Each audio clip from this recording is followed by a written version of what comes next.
கூடுதல் தகவல்களை செய்தியாளர் பவானி வழங்க கேட்கலாம். பவானி வணக்கம், கள தகவல்களை சொல்லுங்க. கண்டிப்பாக தூத்துக்குடி மாவட்டத்தில் பல்வேறு நிகழ்ச்சிகளில் கலந்து கொள்வதற்காக நாம் தமிழர் கட்சியின் ஒருங்கிணைப்பாளர் சீமான் அவர்கள் வருகை தந்திருந்தார். அங்கு பல்வேறு நிகழ்ச்சிகளை முடித்துவிட்டு திடீரென்று ஒரு முதற்கட்ட பயணமாக தற்பொழுது திருச்செந்தூருக்கு வருகை தந்திருக்கிறார். அங்கு திருச்செந்தூரில் இருக்கக்கூடிய அமிநகர் மீனவராம பகுதிகளுக்கு வருகை தந்தார். அங்கு கடலம்மா மாநாடு என்று நடத்துவதற்காக திட்டமிட்டப்பட்டிருக்கின்றது.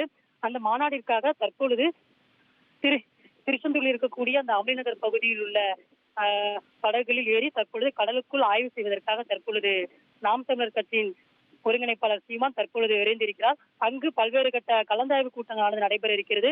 அங்கு அவர்கள் தொண்டர்களுடன் தற்பொழுது பயணம் மேற்கொண்டு வருகிறார். அவர் அங்கு படகிலிருந்து இறங்கிய பிறகுதான் அவர் எதற்காக இங்கு வந்திருக்கிறார், கடலம்மா மாநாட்டிற்காக தான் வந்திருக்கிறாரா அல்லது வேறு எதுக்காக வந்திருக்கிறாரா என்று முதற்கட்ட தகவலாக தற்பொழுது இருக்கிறது.